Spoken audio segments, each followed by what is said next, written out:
प्रभु जी, भक्ति मार्ग कितना आवश्यकता है? मतलब हमारे जो मानव जीवन में, मतलब जैसे हम भक्ति मार्ग हाँ में हाँ चलते हैं तो हमको ऐसा लगता है कि हम भक्ति भाव में अगर रहें तो हमको ऐसा लगता है कि हम दूसरे काम से विचलित हो जाते हैं।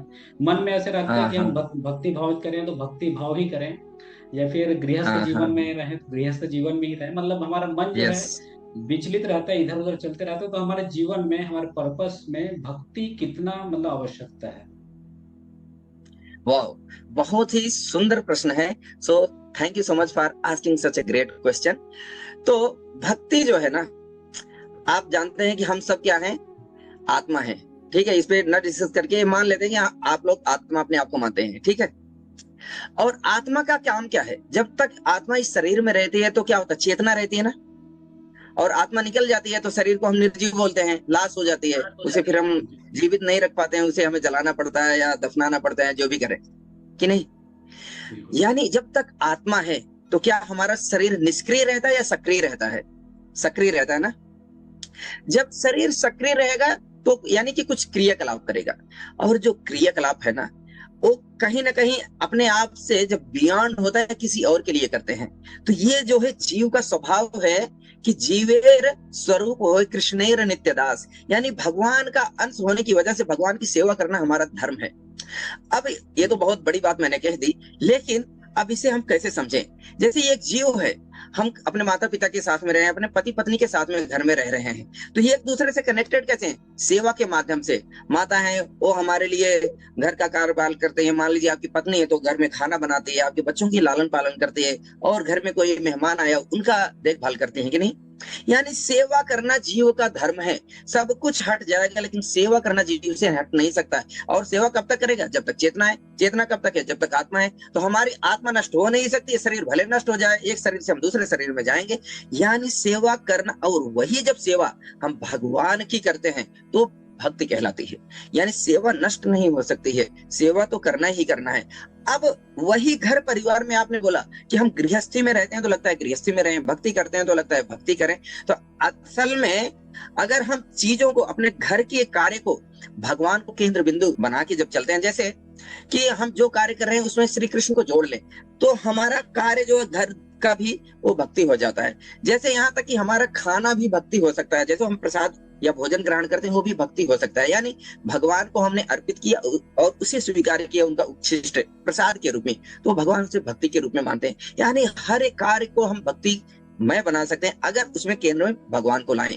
अभी कोई ये प्रश्न कर सकता है, अरे भगवान को लाने की क्या जरूरत है, वैसे ही हम सेवा कर लेंगे। लेकिन अंतर बहुत पड़ता है। जैसे आजकल हम समाज में देख रहे हैं, कोई एनिमल लवर है तो एनिमल को बचाने की बात करता है, कोई रिवर लवर है तो वो बोलता है नदियों को साफ करो, नदियों में पोल्यूशन मत करो, या कोई प्लांट को बचाना चाहता है तो प्लांट के ऊपर ही फोकस करता है। लेकिन मैं अपने व्यक्तिगत जीवन से अनुभव किया हूं, पहले जब मैं नहीं आया था भक्ति के पथ में, तब कोई, जैसे मैं साइंस का स्टूडेंट रहा हूं, मैं बीएससी एमएससी पीएचडी किया, तो मुझे साइंस में ही ज्यादा वो इंटरेस्ट आता था, ऐसे करो ऐसा करो वैसा करो। लेकिन जब भगवान से जुड़ जाते हैं तब ये समझ में आता है कि सर्व योनिषु कौन्तेय मूर्तया, कि हम जितने भी जीव हैं भगवान सबके अहम बीज प्रदाह पिता। जब एक ही पिता के सारे संतान हैं तो पेड़ भी हमारे भाई बहन यानी हमारे भगवान के ही अंश हैं, उन्हीं के संतान हैं। पशु भी उन्हीं के अंश हैं, नदियां भी कहीं ना कहीं उन्हीं की सृष्टि का एक अंश है। तो हम किसी को भी हानि नहीं पहुंचाते हैं, या हानि पहुंचाते रहते हैं तो समझ में आता है तो वहां से पीछे कदम अपना हटाने लगते हैं। नहीं नहीं नहीं नहीं नहीं, हम अगर भगवान की सेवा करना चाहते हैं तो इनको कष्ट पहुंचा के हम भगवान को प्रसन्न नहीं कर सकते हैं। जैसे आपके मान लीजिए बच्चा है, मैं देखता हूँ आपके व्हाट्सएप में, तो आपके गोद में बच्चा होता है व्हाट्सएप स्टेटस पे, या आपके बच्चे को मैं मारूंगा या उसको गाली दूंगा तो आप मेरे से प्रसन्न होंगे क्या? नहीं। प्रसन्न होंगे? बिल्कुल नहीं ना। नहीं। उसी प्रकार से भले आपका बच्चा अभी तो कमाता नहीं, आपके लिए कुछ नहीं करता है, तो छोटा सा बच्चा ना, उसी प्रकार से बहुत पेड़ पौधे जंतु हैं, जीव हैं, वो ज्यादा कुछ हमारे जैसे मान लीजिए कुछ महान कार्य करते हुए नहीं दिखे, लेकिन है तो भगवान की संतान। तो उस संतान को जब हम कष्ट करेंगे तो भगवान की सेवा कैसे कर पाएंगे? यानी अगर हम भक्ति को अपनाते हैं तो वसुधैव कुटुंबकम की जो भावना है वो अपने आप ही डेवलप होने लगती है, क्योंकि भगवान को प्रसन्न करना संभव ही नहीं है जब तक दूसरों को हम कष्ट पहुंचाएं। तो भक्ति बिल्कुल। करना इसलिए जीवन में बहुत आवश्यक है। अगर हम इसको जैसे जैसे विस्तार करेंगे, माता पिता को भी हम कष्ट नहीं दे सकते हैं। माता पिता को कष्ट देंगे तो भगवान कैसे प्रसन्न होंगे? माता पिता एक ब्लेसिंग्स के रूप में हमें मिले हैं, नहीं रहते हैं जिसके माता पिता, वो समझते होंगे कि भाई कितना माता पिता के ना होने की वजह से कितनी समस्या होती है उनको। या किसी के पास, आपके पास पत्नी है, बच्चे हैं, जिसके पास बच्चे नहीं होते, वो कितनी दवा करानी पड़ती है। यानी जो चीजें मिली हैं, चाहे हमारे घर में हो या घर के बाहर हैं, जो सब है, सबकी सेवा करनी चाहिए। सबको जब भगवान से जोड़ के करते हैं तो भक्ति बन जाती है, उनकी सेवा करना भी। बिल्कुल प्रभु जी, बहुत बहुत बढ़िया, बहुत बढ़िया जो आपने जो आंसर दिए। मतलब हर चीज में हमको भगवान को देखना चाहिए।